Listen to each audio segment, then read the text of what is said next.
That's right, folks. It's Wednesday. That means you were listening to Wrestling with WorldWide Willis, brought to you by League of Melanated Gentlemen Podcast Network.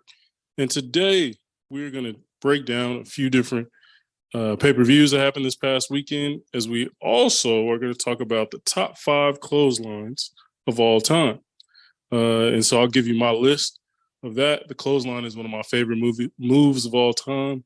If I was a wrestler, it'd be a move I would use as a finisher or as a signature move, I would say, just because it's just a beautiful move. It's classic. Keep it simple. Take a dude's head off, right? Keep it simple. But okay, so we're gonna break down Night of Champions, and we're gonna break down NXT Battleground. Now, I didn't watch the AEW Double or Nothing. I watched a little bit of it, but I don't think it's fair for me to give a review on it if I haven't seen the full product, right? The full pay-per-view. So maybe at a later date, I'll break down maybe the next AEW event. But today we're focusing on WWE, and we'll start with Night of Champions. So first match, World Heavyweight title match. We have AJ Styles versus Seth Rollins. This is a new title, the world title for Raw. So, again, it's a vacant title. It's a brand new title. This is a championship match we've been waiting for. And I thought it delivered for the most part. It wasn't a classic, but I thought it did a really good job of amping up the crowd. Shout out to the crowd. This event, Night of Champions, was in Saudi Arabia. So it was, different crowd, not your normal American crowd, but it definitely delivered. Like they were excited. They knew all the chants. They knew they knew who they should be rooting for, who's the bad guy. They knew everything, right? These are true wrestling fans. Shout out to that. That's why I love wrestling. It's a worldwide thing. Shout out to Worldwide. So in this, again, Seth Rollins, AJ Styles, we knew we were going to have a good match. There's no way you have a Seth Rollins versus AJ Styles and have a bad match. That's just not going to happen. But in this case, it wasn't necessarily a classic. It was really good. It was like a really good regular Raw match, I would say. And the victor was Seth Rollins. He is now our new World Heavyweight Champion. So he is the champion of the Raw brand. And he wants to be a working champion, right? He wants to defend that title as much as possible. He wants to, take that title and make it legendary. And I think what better person to do that than Seth Rollins? He's at the top of his game right now. The dude has morphed into many different characters, but this version of Seth Rollins is the best version. His swag, his gear, the song, the battle cry, the music, everything. He's just on point in all areas. So really happy that Seth Rollins won. And I would give that match 3.5 out of 5. It wasn't a classic, but it was good. It was really good. Next one, we have Trish Stratus versus Becky Lynch. This one was solid. This one was better than I expected, honestly. I will say, to preference, in Saudi Arabia, the women wrestlers cannot wear their normal gear, right? They can't show their arms, their thighs, their legs, stomach, things of that nature, like they can in America, of course. A little way more conservative over there. So the women wrestlers unfortunately have to cover up their neck pretty much down to their feet in clothing. So with that said, that's a different conversation. But with that said, Becky Lynch had probably one of the best gears of the night. She wore a kind of a Kill Bill yellow jumpsuit, and it was really dope. You can tell what it was inspired by. She looked really good. She looked great. But Becky Lynch versus Trish Stratus, this isn't Trish Stratus from 2001, right? So we know this isn't the prime Trish Stratus, but she's doing pretty good in the ring. And honestly, she's been so good on the mic lately as a heel, as a bad guy, that you kind of don't worry too much about the wrestling part. And this match, solid chemistry between the two of them. Wasn't great, wasn't flawless, but they definitely did their job. The best part of this match was the finish. So at one point, Becky's thrown, I think, Trish out of the ring. So Becky's in the ring with the referee. Trish is on the outside. and Trish starts to make her way, like starts peeking under the under the ring for some reason. And Becky and the ref see that, so Becky jumps out, grabs her, and then throws Trish in the ring. Well, when she throws in the ring, Trish, being a veteran that she is, kind of distracts the referee, so he's not really seeing what's going on where Becky is. And so Zoe Stark, a new call-up from NXT, pops out from under the ring and hits Becky with her finishing move. Very cool move. Kind of think of more like the Go to Sleep by CM Punk, but a little variation of it. She kind of gets you in a slam, flips you backwards, and then hits you with a knee. Very cool move. She hits her with that, then throws Becky into the ring. Of course, the ref did not see it. I think Trish Stratus hits her with another move. I forgot her finisher's called, but I think it was Stratisfaction, I believe. And then 1, 2, 3. That's it. Now, cool little finish. Cool finish. You know, that the Zoe Stark aspect I did not see coming. I don't think anybody did. And I think it's a brilliant way to bring Zoe Stark in, who's new, you know what I mean? Who's, you know, been wrestling for years, but new to the main crowd, to the casual audience. So to pair her with Trish Stratus as the heel pair, really good move. Trish came out with the victory. This feud is going to continue. I'm okay with it. I wasn't interested in this feud until this point, but with this added Zoe Stark element, I'm kind of interested. I give that one a 2.5 out of 5. Now our next match, Mustafa Ali versus the Ring General Gunther, our Intercontinental Champion. This is for the Intercontinental Championship. Really good match. It was one of those classic. The champion is just so good. There's no way the challenger has a chance, and then somehow the challenger fights off a little bit to where you think they have a chance, and then boom, the champion swoops in and beats them. That's kind of what this was. Mustafa Ali was a huge underdog against Gunther, but Mustafa Ali did a really good job of showing his talent, showing everything he's capable of, pushing Gunther a little bit. And then Gunther had to really turn it up to win. So really good match. Wasn't a squash match, but also wasn't a huge competition. But I mean, this is kind of classic wrestling, which I'm okay with, right? Like the smaller guy really pushing the big guy to the brink, and the big guy finally finishing him off. I'm okay with that, right? Sometimes we need to just keep it simple. And in this case, it was. And Mustafa Ali left the match looking really good, right? We're looking like he could challenge others and looking like a viable challenger for other things as well. So I give that a 3 out of 5. Next, we have Asuka versus Bianca Belair for the, I believe, SmackDown Women's Championship. We haven't quite figured out if we're going to change titles or not between her and Rhea. Don't know how that's going to work, so we're just going to call it the Women's Championship, one of the Women's Championships. And in this match, it was solid. Definitely wasn't as good as their WrestleMania match, but I would say that it did its job, and it definitely got us more. It was a surprise finish. So to explain it, basically, the build going up into this match the last couple of weeks is that Asuka's using the mist. You know, if you know Japanese wrestlers, they've usually historically some have had mist in their mouth and they spray it on their opponent. Well, that's Asuka's been using lately. She's used it for a while, but definitely lately. And she's been spraying it on Bianca, like catching her off guard, you know, and so Bianca's like trying to prepare for that.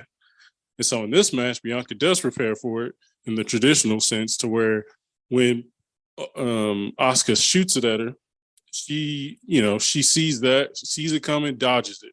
Okay, cool. Bianca thinks she's good in the match. Cool. They go back and forth. And then at the end, Asuka still has more mist. And you notice when Asuka, when she came out originally, you notice like she has tape on her fingers. You were like, why does she have tape on her fingers? She never has tape on her tip of her fingers. Like, she never does that. So in this match, it was like, oh, that's interesting. Whatever. You think maybe she switched it up one time or whatever. But in the course of the match, Asuka finds herself on the outside. The ref's occupied. Asuka spits that mist onto her fingers, her taped fingers, and then Bianca Asuka gets back in the ring. Bianca gains the advantage again, is about to hit her with her finishing move, the KOD, gets her up, and then Asuka rubs the tip of her fingers that has that mist on it in Bianca's eyes, which obviously throws Bianca off, and then Asuka kicks her in the back of the head, boom, pins her 1, 2, 3. Now Asuka's the champion. I'm not necessarily the biggest Asuka fan, but I definitely enjoyed what this finish. It was really creative. It was really fun. I'm not necessarily super excited about her title reign, but if we get more creative finishes like this from Asuka, I'm okay with it. I'm definitely open to see how she finishes out. So I give that match 3 out of 5. I thought, again, it wasn't as good as the WrestleMania match, but the finish was very creative, so it kind of made up for it. And we had a title change. Really, Bianca was the only person to lose her title at Night of Champions. Next one, we had Rhea versus Natalia. Yeah, it was a wrap. I'll give that about 1.5 out of 5. Rhea just smashed Natalia. Natalia had no business challenging for a championship in the year 2023. So Rhea won, rightfully so. And I'm excited to see her continue to, challenge. And I just love Rhea. And Rhea's like a superstar now. And I'm glad that she's being able to being in the Judgment Day, she's been able to get a spotlight outside of the women's division, right? Some stars, even Bianca included, have kind of fell into the kind of boring, stale women's division we're having right now. But Rhea's in the Judgment Day. She's with Dom. She's beefing with Sammy and KO, beefing with the Bloodline, beefing with, different people. She's outside of that. So she's to the point where she's kind of created a character for herself that is not affected by the swaying affectability of the women's division. She's kind of just doing her thing, right? She's outside of that. And shout out to Rhea. She's a superstar.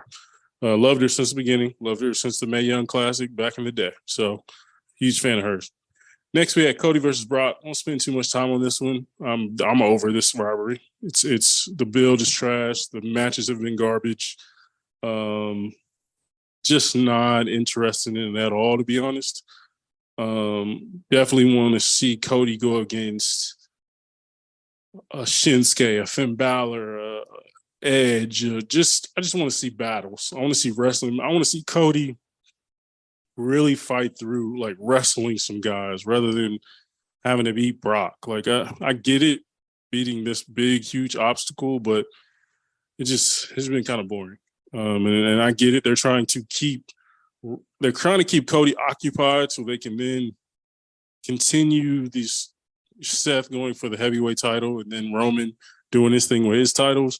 And they're trying to keep Cody over here occupied with something else to kind of, hold off until they want to push Cody towards the championships. But it's just like, I think there's better options than Brock. I know he's a superstar. I know he makes a lot of money for him, but their matches have been lackluster, to say it best. So that one I give it a 2 out of 5. It was whatever.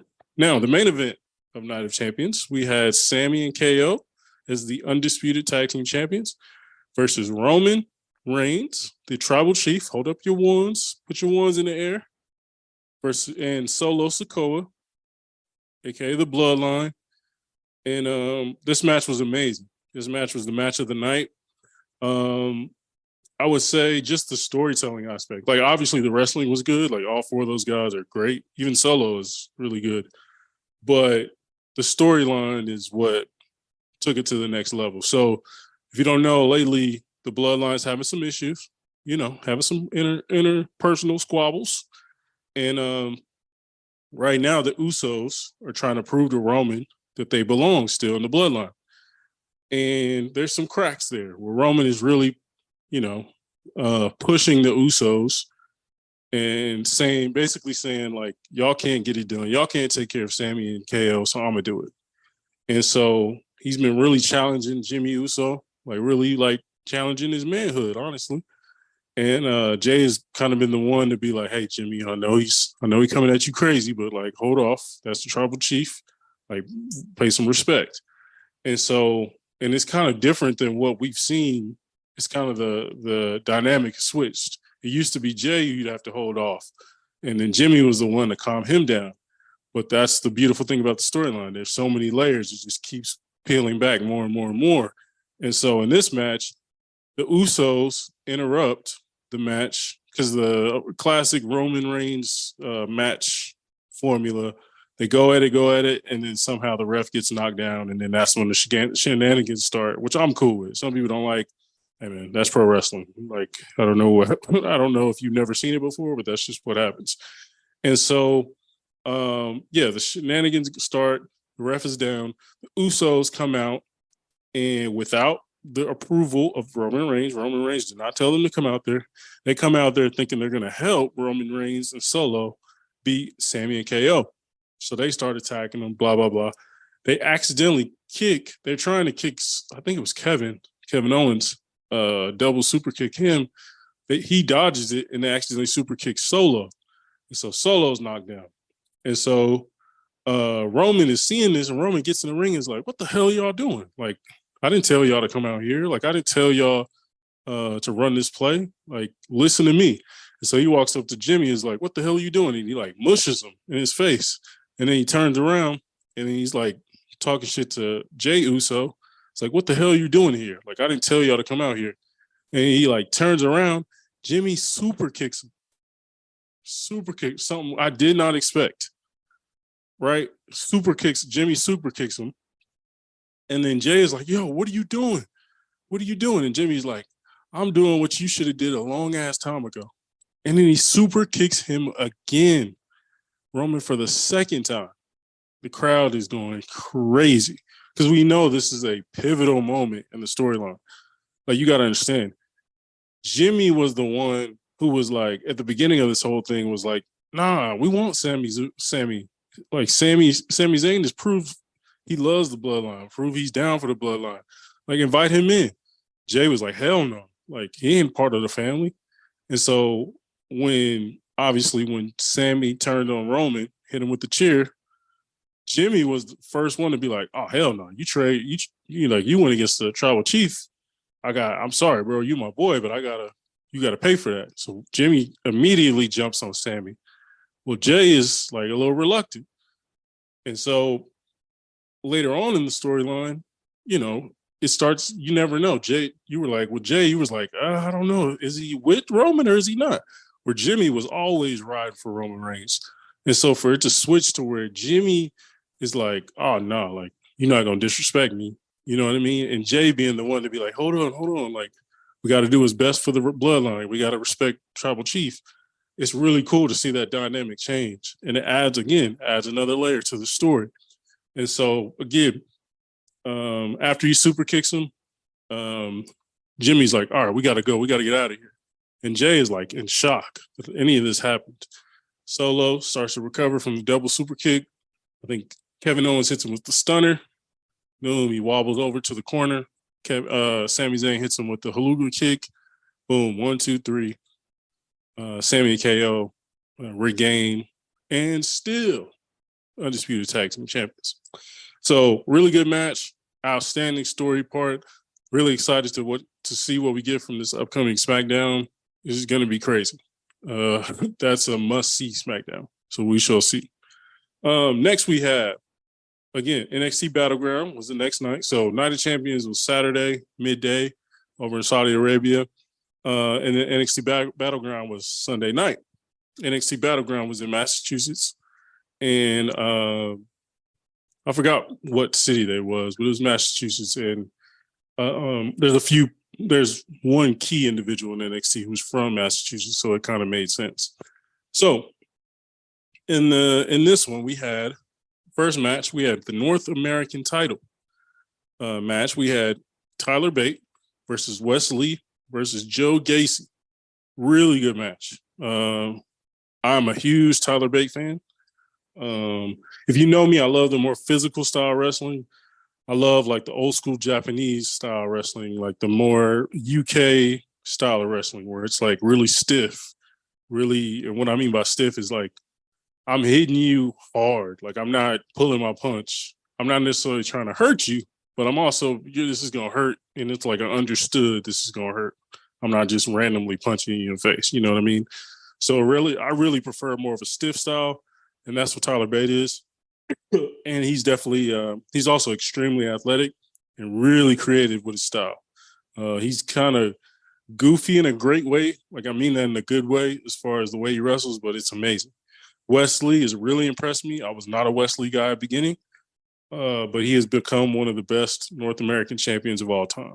He had amazing title defenses every time. His last match with Dijak was amazing, and he had countless others. So, and Joe Gacy is very interesting cat. Like, really good wrestler, doesn't necessarily look the part, but you wouldn't expect it, but dude can wrestle. And so, in this match, just really creative spots. And there was one spot where Tyler Bate does this thing where he picks you up in a fireman's carry. And well, actually, like in a carry where like think of like John Cena is about to do his finishing move. He picks you up like that, and he just spins around. He just spins around a circle till he gets dizzy, and effectively making the person dizzy, and it hits him with a move after. Well, he does that, but meanwhile, he stops. Wesley falls in front of him. He grabs him by his ankles, kind of like what Cesaro does when he does the swinging thing by grabbing somebody's ankles. And he has a dude. Joe Gacy's a big dude. Joe Gacy, I'm guessing pushing 260 maybe, 250, 260. Tyler Bate is like 5'8", but really strong. The dude got some Saquon Barkley type hips. You know what I'm saying? Quads. So yeah. He's swinging them both around. Really cool effect. I think they have it on WWE Instagram. Really cool. Really got a real big pop from the crowd. Really good match. Wesley ends up winning the match. Another great title defense. And yeah, I'm really excited to see who he faces next. In the next match we have, and honestly, this is probably the worst match on the card, the Heritage Cup. Excuse me. The Heritage Cup. We have Dragon Lee versus, excuse me if I'm saying his name wrong, Noam Dar. And the Heritage Cup, I'm not as familiar with this match or this particular, I say title, but it's kind of a trophy. It's more of a NXT a UK thing that kind of moved over. NXT kind of crumbled and pretty much merged with just NXT. But fun match. Didn't really understand the rules as much. I think the rules were kind of really cool. And I bet back in the day in NXT UK, I bet you they had some amazing matches for that Heritage Cup. But in this one, it just wasn't there. I'm not a Dragon Lee guy. I don't understand all the hype behind him. Had a lot of hype coming in. Just don't think he's that guy. So I don't know. We'll see. Maybe he grows on me. I don't know, but definitely not super impressed with what I've seen so far. So that one I give the Tyler Bate, Wesley, Joe Gacy match 3.5 out of 5. Heritage Cup match, I give it 2 out of 5. And then this next match, best match of the night by far. We have Dijak versus Dragunov. Dijak versus Dragunov. That sounds like an old school like Rocky movie. Dijak versus Dragunov. Amazing match. Super physical. I think it was a no holds barred match, so they was pulling out steel chairs. I mean, they were pulling out the chairs from the side of the ring, the steel steps. There was kendo sticks, chairs, all that. All of it was in play in this match. They even pulled out a table. Like Dijak was like, you like pick up a table at an angle because you're trying to pick it up. And then Dragunov just runs through the table, throws his body into the table to run into Dijak. It was just a really cool spot. I think he actually cut his chin open by doing that. And yeah, man, both of these guys are just amazing. So to have them go against each other it was amazing. It was honestly kind of uncomfortable. Like one time Dijak had Dragunov in the corner, and Dijak had a kendo stick, and he kind of had him in the corner. You know how like somebody will have someone in the corner and they're about to just, chop him a bunch of times. Well, in this case, Dijak had a kendo stick and like was hitting him over and over, and it was like uncomfortable. Like it was to the point where he was like, God, dog, like how long are you gonna do this? And so really, really physical match. The ending was great. Dijak hit him with this classic like landed elbow kind of form, kind of slam thing. It's kind of different. I really haven't seen anyone use that when someone's laying on the ground, but a really cool match. And yeah, I give it a 4 out of 5. Like, it's the match of the night for sure. And again, Dijak, I mean, the dude don't miss. He had a match with Wes Lee. He lost that match as well, but that was probably Wesley's best match he had at that point. So I think Dijak is like the plug and play guy for NXT. Like if Shawn Michaels runs NXT, if you don't know, but Shawn Michaels, I'm sure if he's thinking like, all right, I gotta have this young talent who I want to push really, really far, but I need him to have a really good match. All right, I'm gonna put him up against Dijak because I know if I put him up against Dijak, he's gonna have a great match. He's gonna win against Dijak, and then he'll be catapulted from there, right? Because the losses for Dijak really don't affect him because we all respect and know how good he is. I'm hoping Dijak eventually gets to go back to his old feast your eyes character, and I'm hoping he gets maybe moved up to the main roster because I think he could be an amazing like mid-card talent. I think he'd be amazing to go against Brunson Reed and all those guys, Bobby Lashley, Sheamus, Gunther, all these guys in like intercontinental title matches and U.S. title matches. Like he'd be perfect for that. I'm not quite sure why he hasn't been moved up already. But Dragunov, sky's the limit for this guy. A lot of rumors are that he's going to be the guy to defeat Gunther, right? Like they've had classic matches in the UK against each other. And so a lot of people want to see that on the big stage where Dragunov versus Gunther for the Intercontinental Championship. I hope we get that. I really do. I think that'd be amazing, especially if we got it in front of like a UK crowd. Oh my God, that place would be crazy. Or even Russia, like Dragunov's from Russia. I mean, I think Gunther's from Austria. Doubt we're going to get a WWE event in either one of those countries at this point. But I think overseas in general, they both were huge in NXT UK. So they're loved out there. So outstanding match between Dijak and Dragunov. Next, we had Creed Brothers versus Gallus. I believe NXT maybe has the best tag division. I don't know about just pure talent for talent, but like NXT puts on the best tag matches of any brand to me. Well, I'm gonna say AEW does really damn good tag matches, but so does NXT. Like NXT's all their tag team matches are really creative. They add a lot of stuff you haven't seen, a lot of like real tag team finishers, not just one guy is a finisher and the other guy is a finisher. No, like finishers where they're both together, doing one move together to finish the thing. I really like that. To me, that's a sign of an actual tag team. That's why I was never like a huge Hardy Boys guy, just because I was like, okay, I got the Swanton Bomb, but what is the other guy doing? You know what I mean? That's why I was a Dudley Boys guy, right?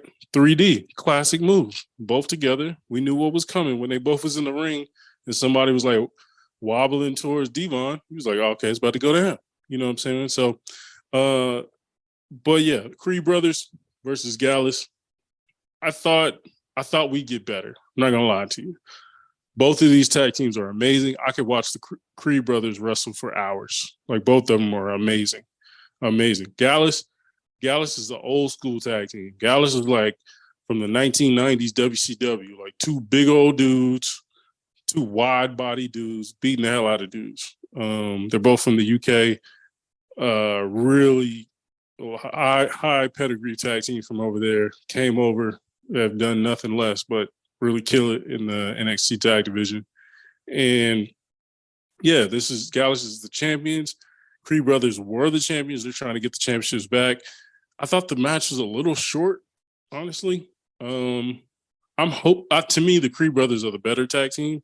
I want to see them with the titles, but I'm assuming they're going to continue to string this thing out and maybe add some more tag teams in the mix. I know the tag team championships where Gallus won the title was at the last NXT like big event, and that was a really good tag team match.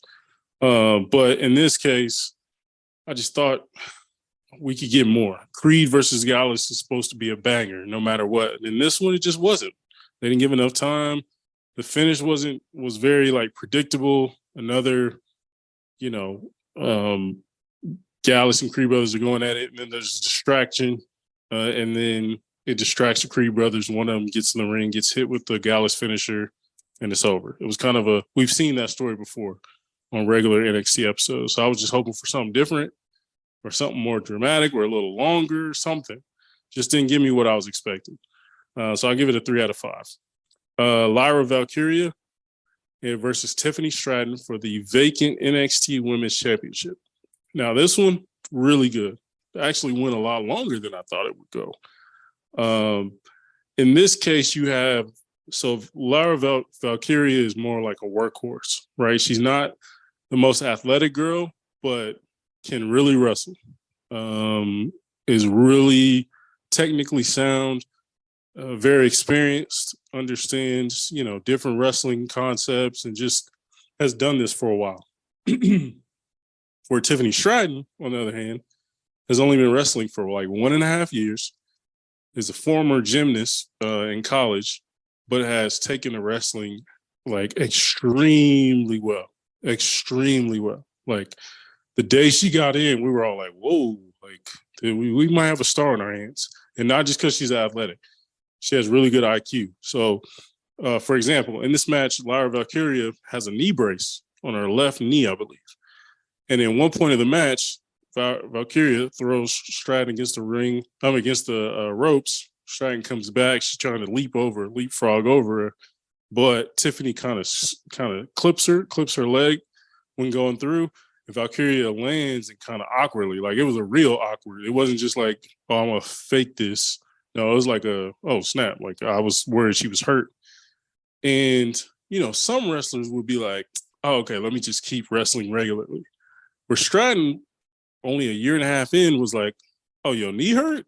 You already got a brace on it, but now your knee actually hurts? Oh, okay, bet. Like, she went after it over. She gave her literally every move you could do to a knee. She did it, right? She even picked her up, ran her knee into the side pole of the ring.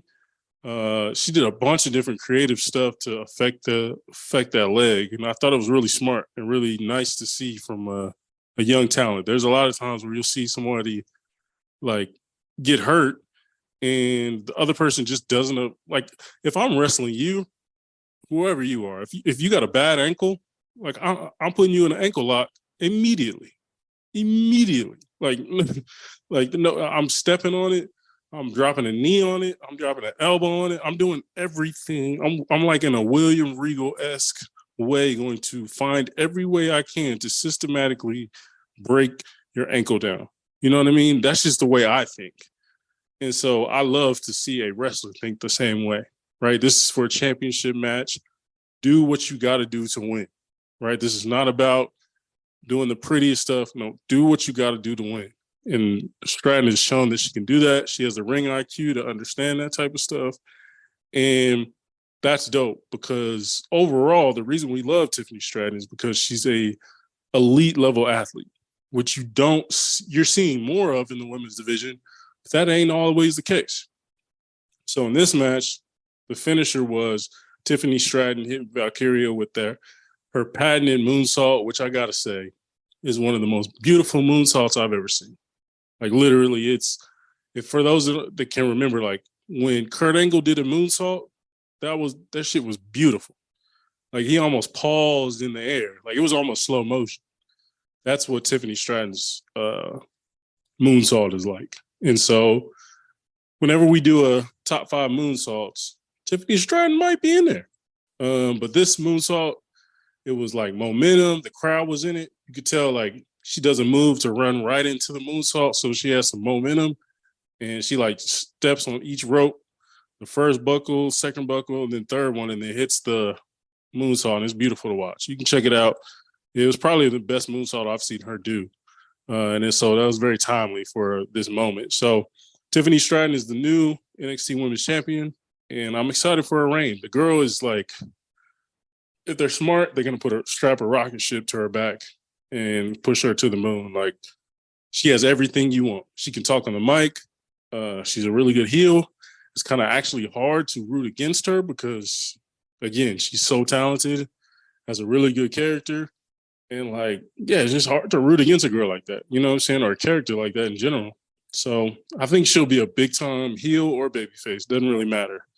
But if they're smart, I'm thinking they're probably going to let her hold the title for a while. And she said publicly, like, I don't want to get called up to the main roster yet. I got a lot to learn. She says she looks up to Charlotte Flair, so that's a really good person to look up to and kind of emulate a little bit. So, yeah, I'm excited for a long reign for Tiffany Stratton. She has everything it takes to have a long reign. And, yeah, classic, like, pretty girl, I'm too good to be in this ring with everybody else type of character, but also is an elite level athlete. So you rarely see that. And then in our main event, we have Braun Breaker against Mello, Hayes.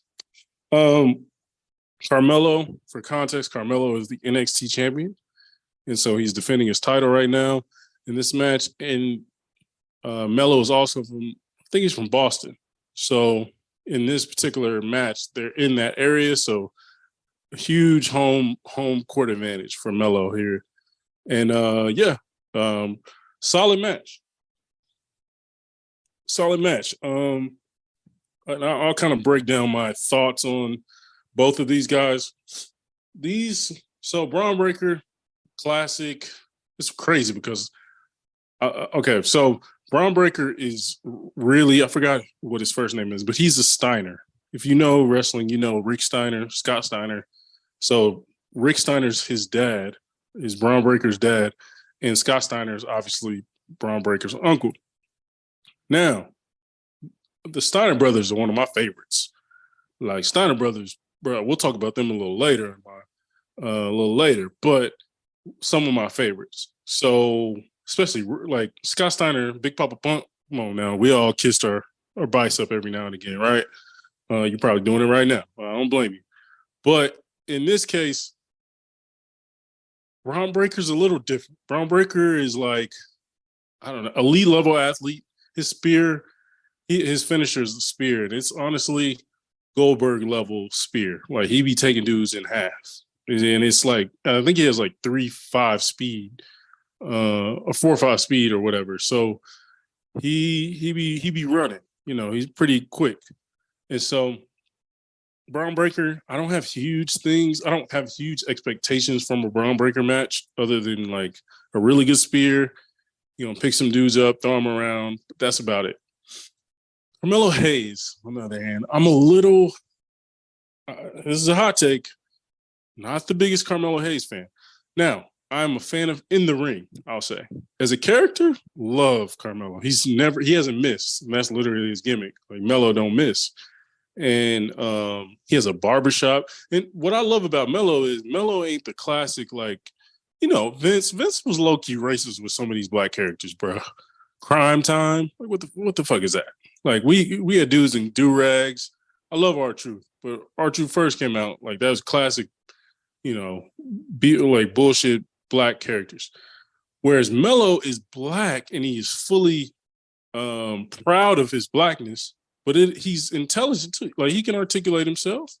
He gets out there and does a promo. Him and Trick Williams, his main side guy, Trick Williams. Trick Williams is amazing side guy, by the way. But Melo, as a character, amazing. He added a barbershop as a little area where he can do promos and stuff in. And like, he's just added a bunch of different elements. His entrances are amazing. Even in his entrance for this one, he basically had a video montage of like the Patriots winning the championship, Celtics winning the championship, the Bruins winning the championship, the Red Sox. And now he is the NXT champion, right? Like, basically saying he's the pride of Boston. And that's dope. Like, I love that stuff. But in the ring, Carmelo Hayes is missing something for me. I don't know what it is. I think one of them is his finisher. But I was thinking about this the other day. I think Melo is like watching somebody wrestle in WWE 2K. It's just like all hold the run LT, hold run button, and then just running into moves. Like, he does a lot of Hurricane Ranas.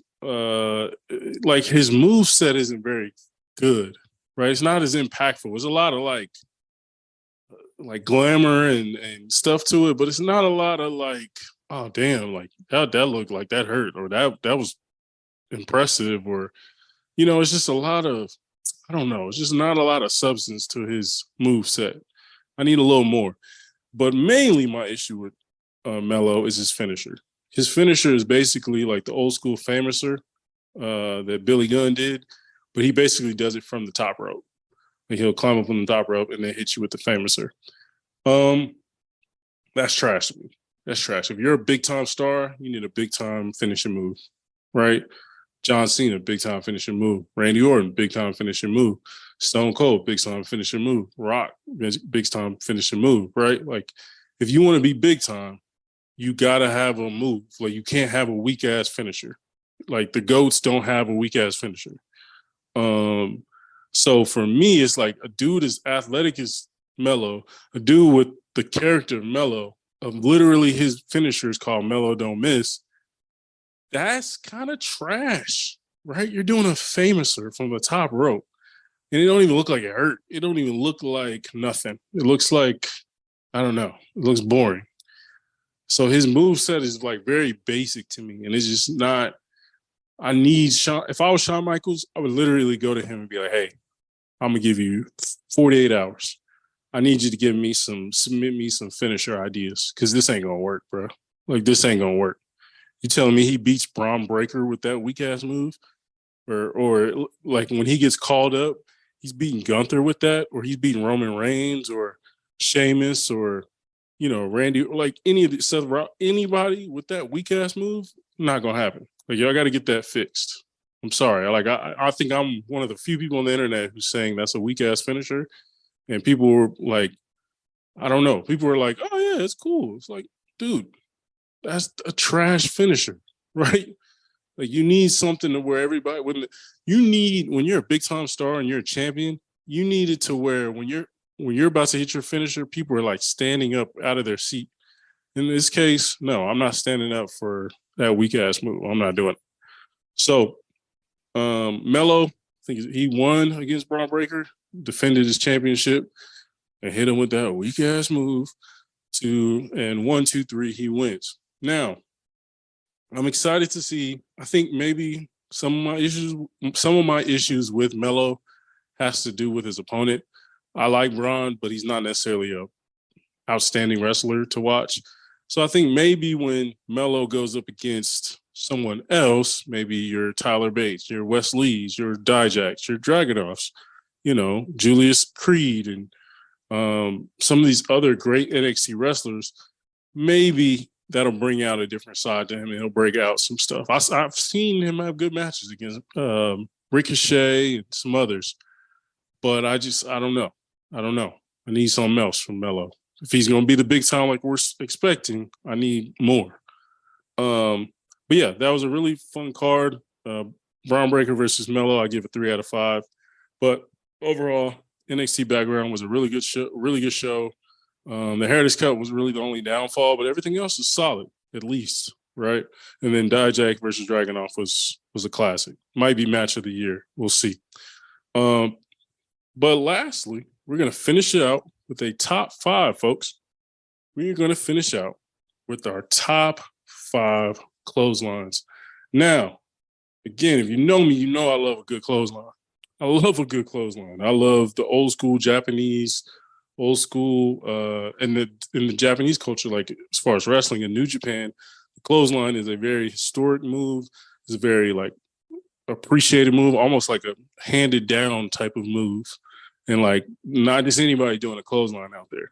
You know what I'm saying? It's not like wrestling here. We're just, 5'8" dudes who are like 109 pounds doing clotheslines. Like that's not happening.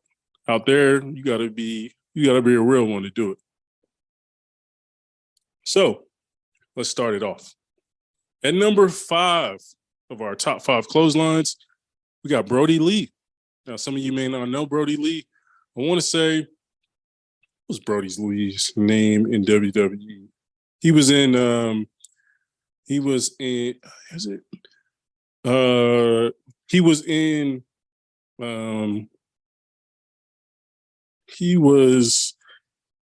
a faction. I'm trying to remember the name of it. But yeah, Brody Lee was in AEW. He did a lot of great stuff in AEW. And yeah, the dude's clothesline is really good. Like it reminds me of a JBL, more of a wind up, run into you and kind of wind it up. Luke Harper, that's what I'm thinking of. Jeez. His name was Luke Harper, and in WWE, he was there for a solid amount of time. And yeah, the dude's clothesline is amazing. Really winds it up. He's a big guy, right? Big, tall dude. So it looked like it hurts, right? Unfortunately, we lost Brody Lee a couple years ago, unfortunately. And so RIP, shout out to his family. But really good clothesline. Dude was a really good wrestler all around, honestly. Like, was a really good intercontinental champion in WWE, was a tag team champion in WWE as well. And just, yeah, the dude was a really good wrestler. And his finisher of the clothesline really took it to another level, right? He was really worthy of having the clothesline. He was part of the Wyatt family with Bray Wyatt, for those that may remember him. But shout out Brody Lee, number 5, RIP. Number 4, the Road Warriors. They're using one of the greatest names of a finishing move ever, the Doomsday Device. My God, that's great. Now, if you know comic books, you know that's a homage to that. But the Doomsday Device for the Legion of Doom, aka Road Warriors tag team. Basically, one guy would get him up on his shoulders and have the guy sitting on his shoulders, and the other guy would climb up to the top rope and clothesline the guy.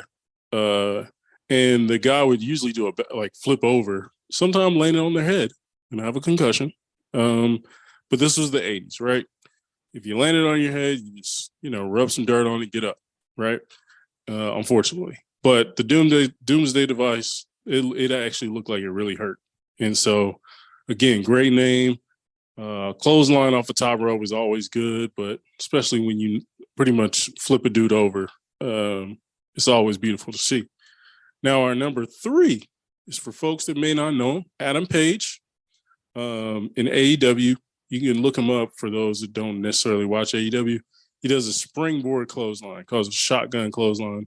It's really cool. So he basically is so think AJ Styles, like when he hits the phenomenal form. But in this case, he's like on the side, he's on the apron, and he uses the apron, the ropes to flip himself over. So he does a front flip. Then when he lands, he hits the guy with the clothesline. So it's a lot of momentum behind his clotheslines. And it just looks really good, especially for he's not like super small, but he's a smaller guy.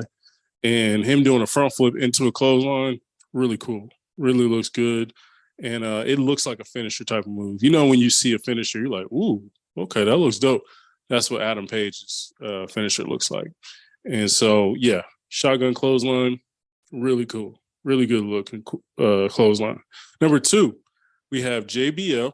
We all know the clothesline from hell. I will say the first time I saw the clothesline from hell, I was in love. The fact that he ran full speed against the rope, knowing full well he's about to come back like he a bat out of hell and wind up a clothesline and knock a dude's head. Oh, he had no business gaining that much momentum to hit somebody that hard. Like his clotheslines were beautiful. Like he didn't hold back at all.